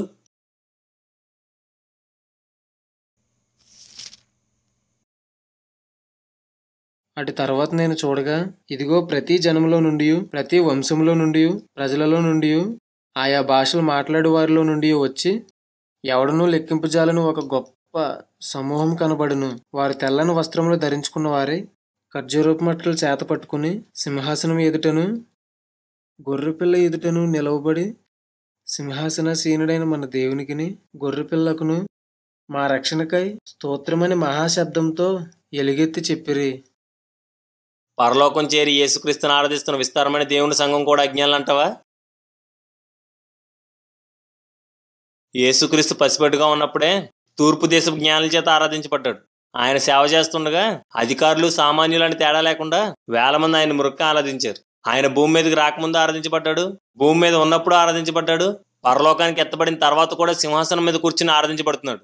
యేసుక్రీస్తు మళ్ళీ ఈ భూమి మీదకి వచ్చిన తర్వాత దేవదూతలంతా ఆయన ఆరాధించాలని యెహోవా ఆజ్ఞిస్తాడని కూడా రాయబడింది. యేసుక్రీస్తుని ఆరాధించమని చెప్తున్న యెహోవా, యేసుక్రీస్తుని ఆరాధిస్తున్న దేవుని సంఘం అజ్ఞానులా? యేసుక్రీస్తుని ఆరాధించకూడదని చెప్తున్న మీరు అజ్ఞానులా? మీరు యేసుక్రీస్తుని గణపరచరు, ఆయన్ని సేవించరు, ఆయన్ని ప్రకటించరు, ఆయన ఆరాధించరు. ముందు యేసుక్రీస్తు చెప్పినవి చేసి చూపించండి, అప్పుడు ఆయన చెప్పని వాటి గురించి మాట్లాడండి. ప్రతి ఒక్కరికి ఇది ఒక అలవాటు అయిపోయింది. మేము యేసుక్రీస్తుని విశ్వసిస్తున్నాం అంటారు, ఆయన చెప్పినవి ఏం చేయరు, కానీ ఆయన దైవత్వాన్ని మాత్రం అనుమానిస్తుంటారు. నేను ఇక వెళ్తాను సార్. వెళ్ళిగాని లేవయ్యా, యేసుక్రీస్తు దైవత్వం గురించి ఏదో మాట్లాడావు కదా, అది క్లియర్ చేసుకుని వెళ్ళిగాని. నువ్వు బైబిల్ అంతా నమ్ముతావు కదా. యేసుక్రీస్తు దేవుడు కాడని చెప్పడానికి బైబిల్ వరకు ఎందుకన్నా? నేను నిన్ను కొన్ని ప్రశ్నలు వేస్తాను, వాటికి సమాధానం చెప్పు చాలు. యేసుక్రీస్తు దేవుడు కాడని నీ నోటితోటే చెప్పిస్తాను. ఆహా, అడుగు. దేవుళ్ళు ఎంతమంది? ఒక్కడే. యెహోవా ఎవరు? దేవుడు. యేసుక్రీస్తు దేవుడు. మరి పరిశుద్ధాత్మ? దేవుడు. ఇందాకేమో దేవుడు ఒక్కడే అన్నావు, ఇప్పుడేమో యెహోవా దేవుడు, యేసుక్రీస్తు దేవుడు, పరిశుద్ధాత్మ దేవుడు అంటున్నావు. అలాంటప్పుడు ముగ్గురు దేవుళ్ళు అయిపోరా? దేవుడు ఒక్కడే అన్నా. ఆపన్నా, మీ ముగ్గురు దేవుడి సిద్ధాంతం ఎవరికి తెలీదు? తండ్రి విడిగా దేవుడు, కుమారుడు విడిగా దేవుడు, పరిశుద్ధాత్మ విడిగా దేవుడు, కానీ వీరు ముగ్గురు కాదు ఒక్కడే అంటారు. 1+1+1=3 అవుతుంది, కానీ 1+1+1=1 అవదన్నా. అన్నా, దేవుళ్ళు ముగ్గురు కాదు. త్రిత్వం అంటే ముగ్గురు దేవుళ్ళ సిద్ధాంతం అసలే కాదు. దేవుడు ఒక్కడే. ఆయన సృష్టించడానికి, ఈ సృష్టిని క్రమబద్ధం చేయడానికి ఆది నుండి 3 అవతారాల్లో పనిచేస్తున్నాడు. తండ్రి, కుమారుడు, పరిశుద్ధాత్ముడు కలిపి ఒక దేవుడు కాదు. ఒక దేవుడే తండ్రిగా, కుమారుడుగా, పరిశుద్ధాత్ముడుగా 3 వేర్వేరు పాత్రలు పోషిస్తున్నారు. దేవుడు 1+1+1గా ఎడిషన్ అవ్వలేదు. 1x1x1గా మల్టిప్లై అయ్యాడు. 1x1x1 not 3. ఓకేనా?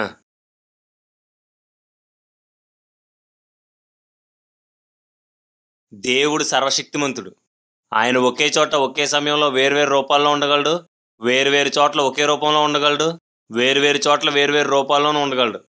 ఆయన ఉన్నవాడు, ఎలా అయినా ఉన్నవాడు, ఎప్పుడైనా ఉన్నవాడు, ఎక్కడైనా ఉన్నవాడు.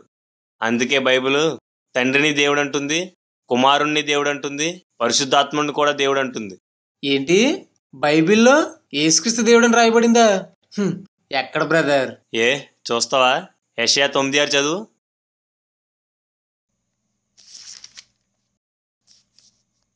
ఏల అనగా మనకు శిశువు పుట్టెను, మనకు కుమారుడు అనుగ్రహింపబడెను, ఆయన భుజం మీద రాజ్యభారం ఉండెను.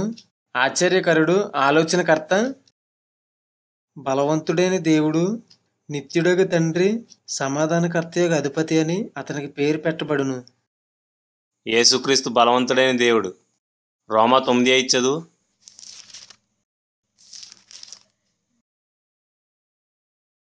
శరీరమును బట్టి క్రీస్తు వీరిలో పుట్టెను.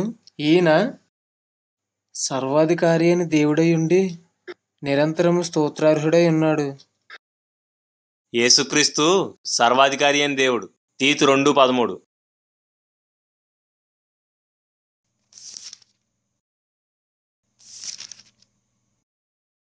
అనగా మహాదేవుడును మన రక్షకుడును అయిన యేసుక్రీస్తు మహిమ యొక్క. యేసుక్రీస్తు మహాదేవుడు. 1 యోహాను 5:20 చదువు. మనము దేవుని కుమారుడైన యేసుక్రీస్తునందు ఉన్నవారమై సత్యవంతుని యందు ఉన్నాము. ఆయనే నిజమైన దేవుడును నిత్య జీవమునై ఉన్నాడు. యేసుక్రీస్తు నిజమైన దేవుడు.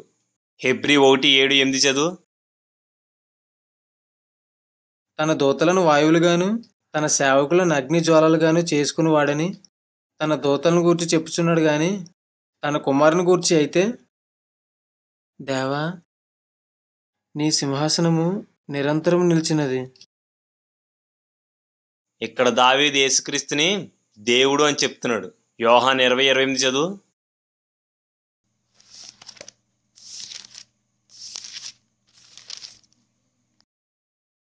అందుకు తోమా ఆయనతో, నా ప్రభువా నా దేవా అనెను. తోమా యేసుక్రీస్తుని దేవా అని పిలుస్తున్నాడు. యోహాను 1:1 చదువు. చదవమంటే నవ్వుతావేంటి? చదువు. ఈ వచనం తెలుగులో తప్పుగా తర్జుమా చేశారు. గ్రీకులా వచనం అలా ఉండదు. ఆది యందు వాక్యం ఉండెను, వాక్యం దేవుని యొద్ద ఉండెను, వాక్యం ఒక దేవుడే ఉండునని ఉంటే వాక్యం దేవుడే ఉండునని తప్పుగా తర్జుమా చేశారు. ఒక దేవుడా? అసలు గ్రీకులో ఈ వచనం ఏమనుందో ఎప్పుడైనా చూసావా? లేదు. చూడలేదా? చూడకుండా ఎలా చెప్తున్నావు? మా వాచ్ టవర్ చెప్పింది. గ్రీకులో ఈ వచనం హో లోగోస్ ఎన్ థియోస్ అని ఉంటుంది. అంటే దానికి అర్థం ద వర్డ్ వాస్ గాడ్. అందులో ఎక్కడ ఒక అని అర్థం ఇచ్చే మాటే లేదు. నీ వాచ్ టవర్ నిన్ను మోసం చేసింది. నువ్వు మోసపోయి నీ రక్షణ నాశనం చేసుకున్నావు. యేసుక్రీస్తు దేవుడని మేము గుడ్డిగా నమ్మడం లేదు. ఆయన మేము గుడ్డిగా ఆరాధించడం లేదు, గుడ్డిగా ప్రార్థించడం లేదు. యావత్ ప్రపంచానికి యేసుక్రీస్తుని పరిచయం చేసిన ఈ బైబిల్ యేసుక్రీస్తు దేవుడని, ఆయనకి ప్రార్థించమని, ఆయన్ని ఆరాధించమని చెప్తుంది. 2 యోహాను 10వ వచనంలో నీలాంటి దుర్బోధలు చేసేవాడిని ఇంటికి రానివద్దని, కనీసం శుభమని కూడా చెప్పొద్దని రాయబడింది. కానీ ఎందుకు ఎంతసేపు మాట్లాడానో తెలుసా? ఎవరో వాక్యాన్ని వక్రీకరించి నిన్ను మోసం చేసి క్రీస్తు మార్గం నుండి తప్పించేశారు. మళ్ళీ నేను రక్షించుకోవాలని ఇప్పటివరకు మాట్లాడాను. ఇకనైనా కావలకోట పుస్తకాలు చదవడం మానేసి బైబిల్ చదవడం ప్రారంభించు. దేవుడు మళ్ళీ నేను సత్య మార్గంలో నడిపిస్తాడు. దయచేసి ఆలోచించు.